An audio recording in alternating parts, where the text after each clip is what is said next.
Okay, today we are attempting the roof headliner step of a two-door sedan. This is a 2627 Model T two-door. So this is the frame for the roof. And we've taken it off the car, and our first step was to wrap this inner ledge.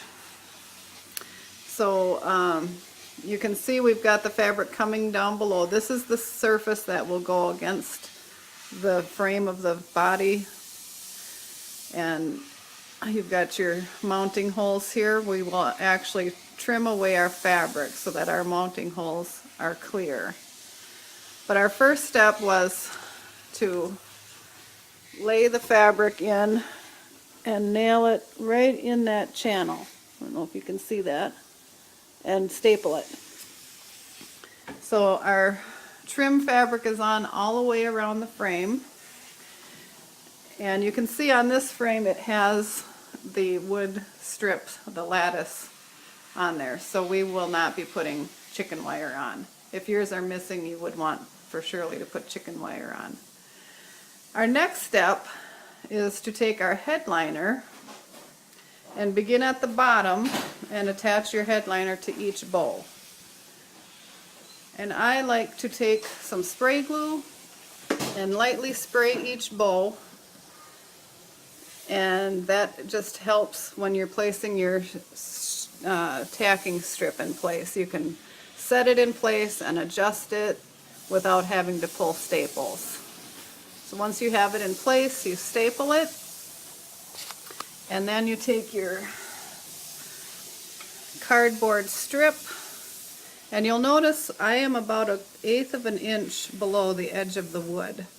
So I'm going to line the cardboard strip up with the edge of the wood, and I'm going to nail that flush, but my headliner is actually down below. You want that down below so there's some suspension and you can pull your headliner tight from front to back and it's free to move.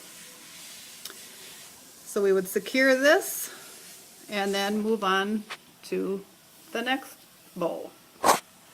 Okay, we have climbed up our headliner one bow at a time, and I'm about to do the last bow. I just want to make sure you see that we are giving the headliner some stretch from side to side. This is a wool headliner, so we want to take as much of the stretch out of it as possible. And then also I want to make sure you understand the reason for this tack strip.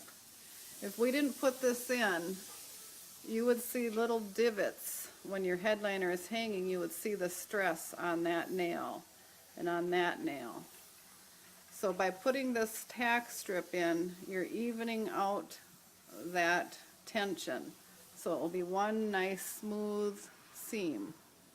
As you can see, well, you can't really see because they're blind stitched, but you can see the line is nice and smooth. It's not pulled in with a pucker at each nail or staple.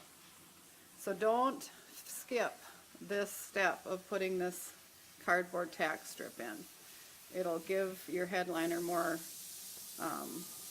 security so that it won't pull down. If it's just relying on the fabric, it could tear off of the staple.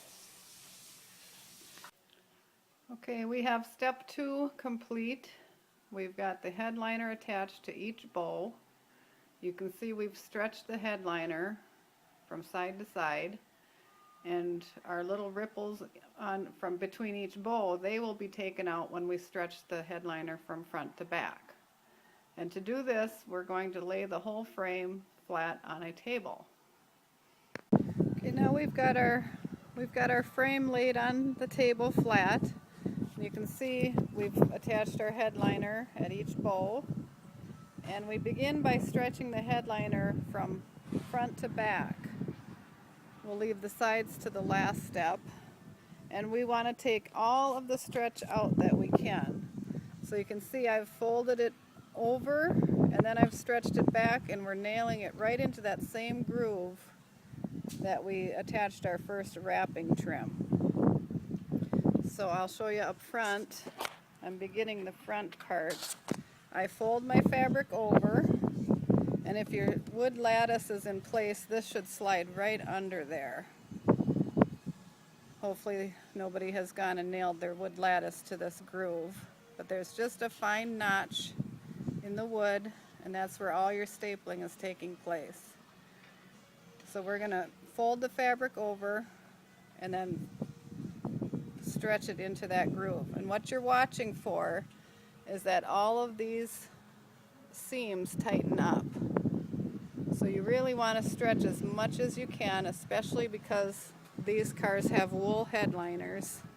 If you leave a lot of sagginess in at the beginning, it's only going to grow as you get into humid weather. Okay, we're finalizing the headliner, and what you're doing is you're pulling the fabric into that channel and stapling it.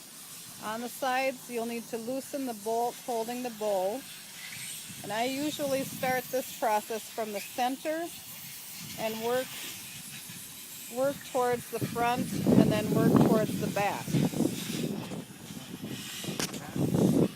So we loosen up the bow and we just lift that enough for the fabric to slide underneath it. And then we can screw that bow back in place as soon as possible.